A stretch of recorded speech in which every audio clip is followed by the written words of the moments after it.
Hey everybody, my name is Dr. Mindy Njimo, and I'm coming to you with a question today. How do you know if your child is ready to read? So we're going to look at that. So a long time ago, yeah, that tells my age, I was an elementary teacher and I taught reading. And I learned all this theory about reading, like I was an elementary teacher for a long time. And then somewhere in my 30s, I said, I cannot be an elementary teacher forever because this is like way too much energy. And when I get old, I can't do this every day because you had to be like exciting and energetic every day. So I said, I know what I'm going to do. I'm going to go ahead and get my master's so I can be a principal. So I did that. And then like 2 or 3 years into being a principal, I was like, I can't do this for the rest of my life when I get old. I said, the parents are worse than the kids. So I was like, I gotta get my doctorate. So I went ahead and I did that, and I got that in education so I could actually teach in colleges, teaching teachers how to be teachers. So that's what I did for a while. And I'll tell you more about that in another video because I have some really great stories about teaching other teachers to be teachers. So anyhow, the question today is, how do I know if my child's ready to read? So during all that educational process, I learned that there were all these theories out there, and the theories talked about like, when should I know? And there was this one guy, I remember, it was so funny. I remember I read this theory and I was like, that is something else. This one guy, he says, well, your children will read when they're ready to read. Like, don't worry about it. They're gonna read regardless. I was like, okay then, never seen that happen, but yeah, maybe that's a good theory. So I started to get practical experience, right? And to me, experience speaks a whole lot louder than words. So when I was teaching in kindergarten, and that was like the worst job for me ever. My certification was in K through 8, and I love second grade.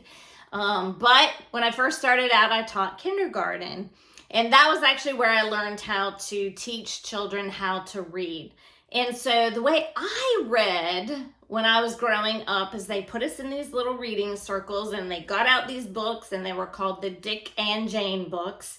And you simply like memorized the material. So everybody goes around the reading circle and they take their turn to read, right? So I never learned about this system called phonics until I started teaching reading. And so I got to be a kindergarten teacher. The principal said, you're going to teach reading. I said, oh, fantastic. I love that. That's amazing. And then I pulled out all the material, and it was stuff I had never seen before. It talked about phonics and letter sounds and how to put them all together.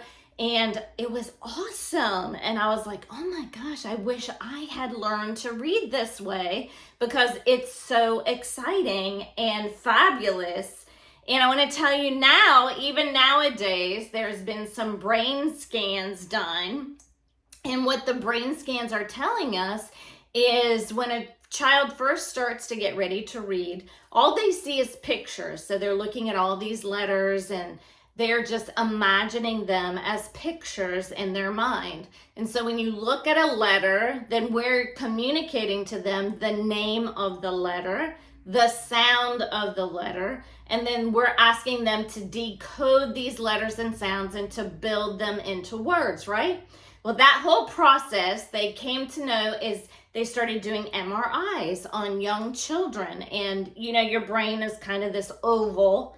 Actually it goes oval this way, I guess, and it's kind of split down the middle. And you've heard the term right brain and left brain.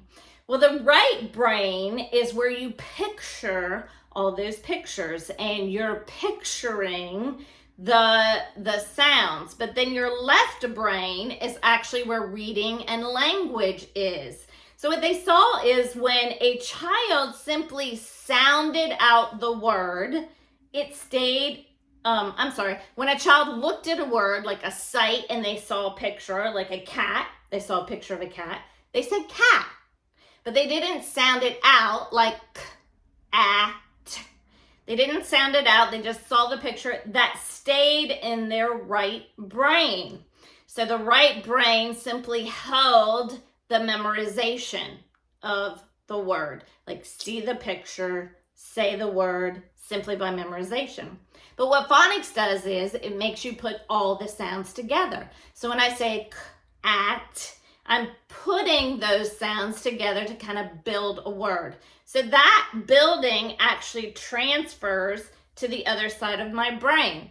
So they were showing that when a child learns phonetically, they're using both sides of their brain versus just memorizing or doing sight words. They're just using one side of their brain, which is why I call this reading a smarter reading method is using phonics. It's a smarter reading method because they're using and exercising both sides of the brain, going back and forth, creating exercise using both sides of the brain.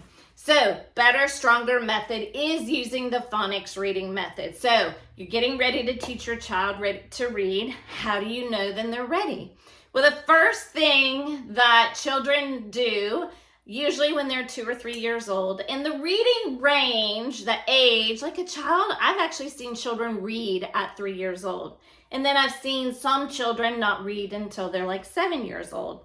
And I'll tell you, it's kind of like when you have a child and they crawl. And some children crawl maybe at 3 months, and some don't crawl till 8 months, and maybe some never crawl. So they just start walking. So, you know, mothers go around, oh, my child started walking at 9 months. Oh, my child didn't walk till 14 months, like whatever that is, that's like a development phase. So I have to say that reading is somewhat of the same. Like they could develop really early, and then it could be that they're just late bloomers and they develop like kind of like losing teeth when they lose their teeth. I've seen children lose their teeth really early, and I've seen children not lose any teeth at all until they're like 3rd or 4th grade. And parents are like freaking out, my child's not losing their teeth, right? So it's a developmental thing. And I heard a doctor once say to me, he's like, well, your child's not going to go to college, like not being able to do this or with baby teeth. They are going to develop and do these things that are part of just growing up. So never fear, your child will read one day. Even if you're like freaking out, like my child should be reading now. And I'm going to tell you a really great story. One of my sons, he kind of was a late reader. And I couldn't figure it out. Like, I'm the reading queen. My children should be reading. Like, why isn't my child reading? I don't understand this. Like, I'm teaching phonics. I'm drilling letter sounds and letters into his head, and he knows all of that. Like, why isn't my child reading? And what I came to find out for that particular child was I never did really an eye test for him. So we went to the eye doctor one day, and I found out he couldn't see. He couldn't see the words on the page. So yeah, if he can't see the words on the page, I don't know how he's going to read. So that particular instance, he was, I found out that's on my little checklist. I have a checklist of things that you need to do to make sure your child is ready to read. And that's one of them, get an eye test.